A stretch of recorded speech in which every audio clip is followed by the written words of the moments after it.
Good morning students. आशा है आप लोग कुशल पूर्वक होंगे,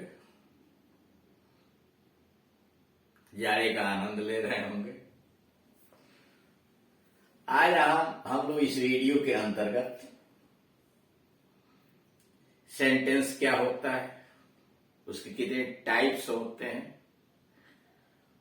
इन सारी चीजों के विषय में विस्तृत रूप से अध्ययन करेंगे। आप जानते हैं कि वर्ड यानी शब्द अक्षरों का समूह होता है, यानी शब्द अक्षरों का समूह है।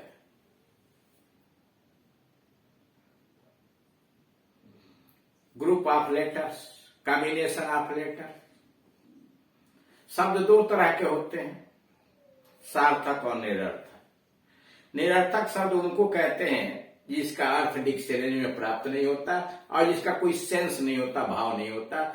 जैसे बी बी बी 4 बार लिख दीजिए, उसका कोई मतलब नहीं है। सार्थक शब्द वह है जैसे कैट है, गो है, गुड है, यानी अक्षरों का वह समूह जिसका पूर्ण भाव हो, वो शब्द कहलाता है और जिसकी मीनिंग आपको डिक्शनरी में ढूंढने मिल सके, वह है सार्थक शब्द।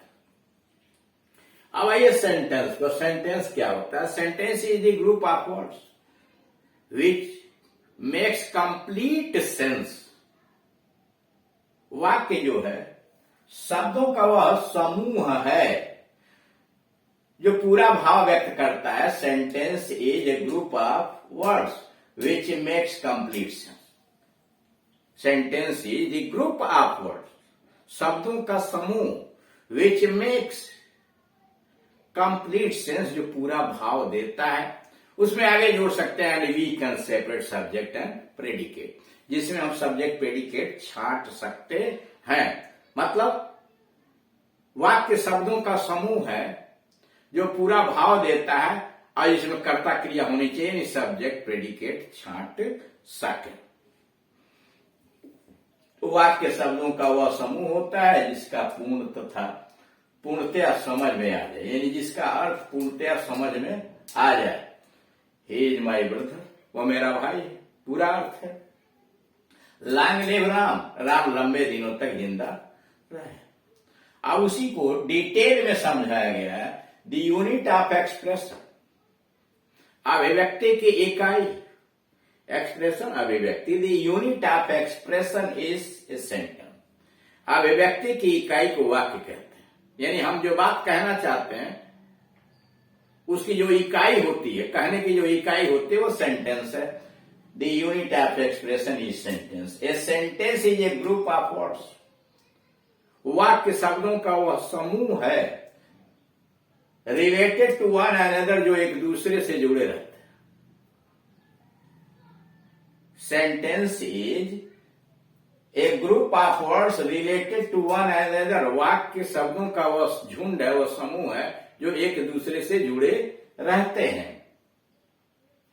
To understand the meaning of sentence, वाक्य का मतलब समझने के लिए, वाक्य का अर्थ समझने के लिए।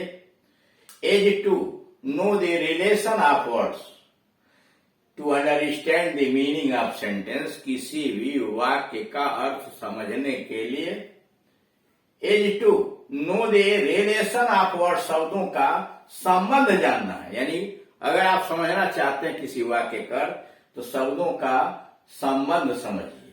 विथ एन अनदर, यानी शब्द एक दूसरे से किस प्रकार से मिले हुए हैं, कैसे संबंधित हैं। नोट, प्रत्येक वाक्य का पहला अक्षर कैपिटल लेटर में लिखा जाता है।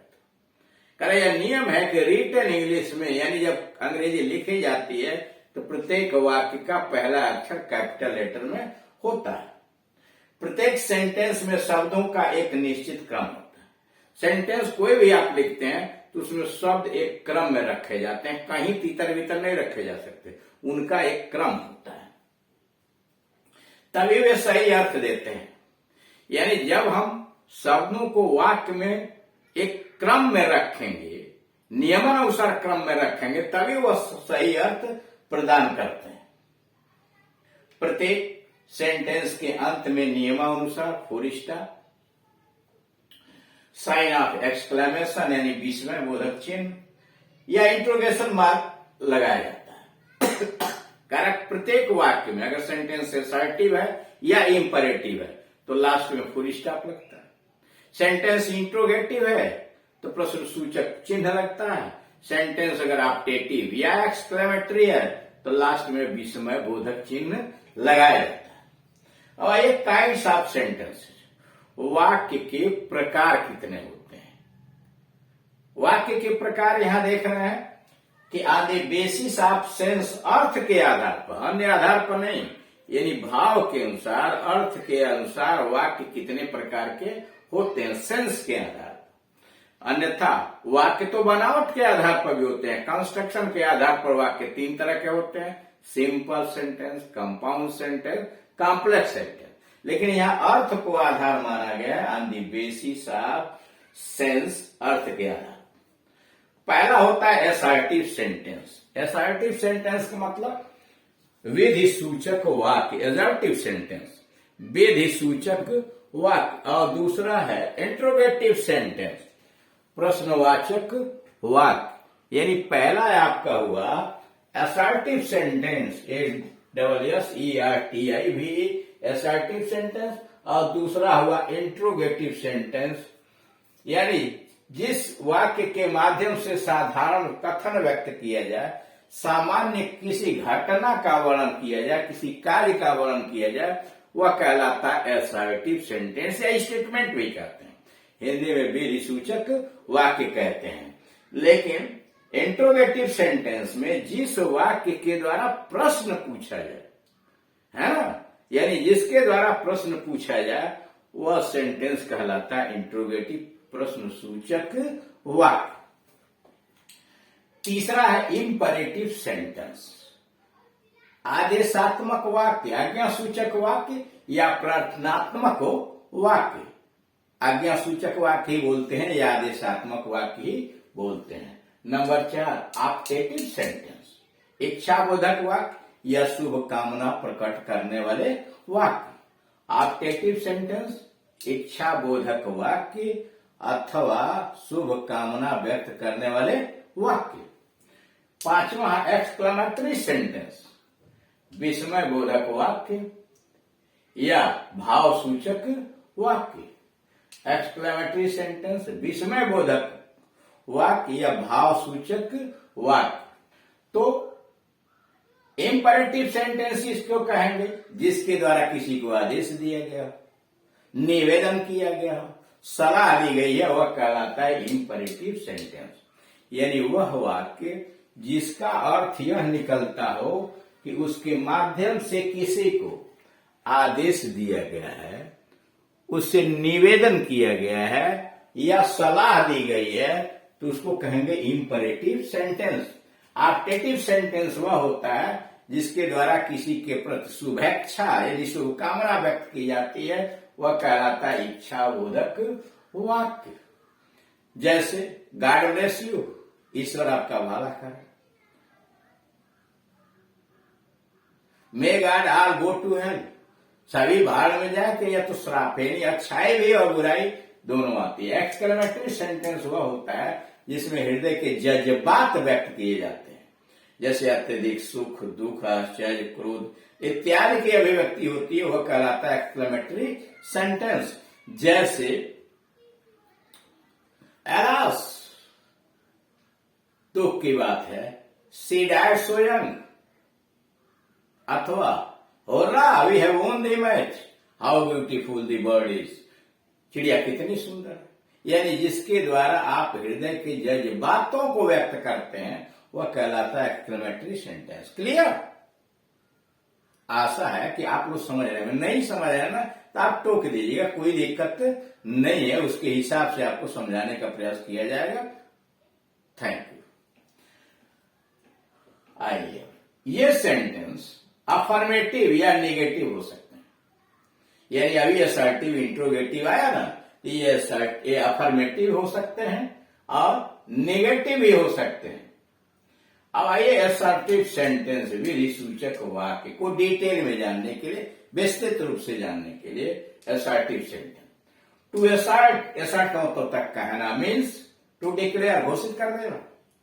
To assert means to declare, declare का मतलब घोषित करना, असर्ट का मतलब कथन कहना, कहना मतलब घोषित कर देना।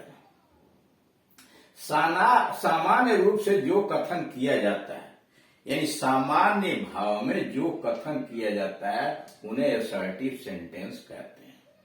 यानी सामान्य रूप से जो कथन किया जाता है उसे असर्टिव सेंटेंस कहते हैं।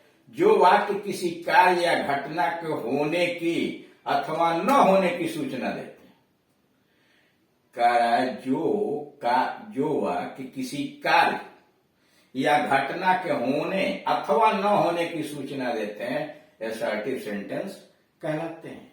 यानी वह वाक्य जिसके द्वारा किसी कार्य या घटना के होने के विषय में अथवा नहीं होने के विषय में सूचना मिलती है उसे विधि सूचक वाक्य या असर्टिव सेंटेंस कहते हैं। जैसे हरी रीड से बुक, हरी एक पुस्तक पढ़ता है, हरी रीड से बुक, हरी एक पुस्तक पढ़ता है। राम डज नॉट सिंग, राम गीत नहीं गाता है। यह देख रहे हैं अफर्मेटिव है, हरी रीड से बुक अफर्मेटिव सेंटेंस है, Ram does not sing negative sentence. Assertive sentence दो प्रकार के होते हैं। ये असर्टिव सेंटेंस स्टेटमेंट भी उसको कहते हैं। यह दो प्रकार के होते हैं।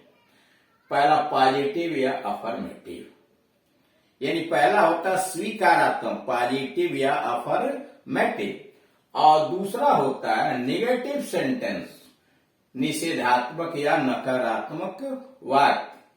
निगेटिव सेंटेंस निषेधात्मक या नकारात्मक वाक्य। पहले पाइए पॉजिटिव या अफर्मेटिव सेंटेंसेस। पॉजिटिव या अफर्मेटिव सेंटेंसेस मतलब सकारात्मक वाक्य है ना। पॉजिटिव अथवा अफर्मेटिव सेंटेंस वह वाक्य जिससे सकारात्मक सूचना यानी किसी कार्य या घटना के होने की सूचना मिले उसे अफर्मेटिव सेंटेंस कहते हैं। यानी वह वाक्य जिससे सकारात्मक सूचना यानी किसी कार्य के या घटना के होने की सूचना मिले उसे अफर्मेटिव या पॉजिटिव सेंटेंस कहते हैं। जैसे राम राम बीमार है, yes I can solve this sum, हाँ मैं इस सवाल को हल कर सकता हूं। इस वाक्य की रचना होती है, यानी कैसे बनता है असर्टिव सेंटेंस। सबसे पहले इसमें सब्जेक्ट रखा जाता है, फिर अगर एक्सिलरी वर्ब हेल्पिंग वर्ब है तो वह रखिए, फिर मेन वर्ब रखिए, और मेन वर्ब के बाद ऑब्जेक्ट अगर है तो, नहीं ऑब्जेक्ट होगा तो कॉम्प्लीमेंट होगा, पूरक होगा, और लास्ट में वाक्य का एक्सटेंशन यानी विस्तार यानी एडवर्ब इत्यादि जो लास्ट में रखे जाते हैं। यानी असर्टिव सेंटेंस में सबसे पहले आप सब्जेक्ट का प्रयोग करेंगे, उसके बाद helping verb, main verb, object, complement और उसका एक्सटेंशन वाक्य का विस्तार करेंगे यानी एडवर्ब इत्यादि का प्रयोग करेंगे। क्लियर? तो इस तरह से आपने देखा कि सेंटेंस क्या होता है, सेंटेंस के कितने टाइप्स होते हैं, जिसमें अभी आप असर्टिव का अध्ययन कर रहे हैं। बाकी अगले वाले वीडियोस के अंतर्गत आपको समझाए जाएंगे। Thank you.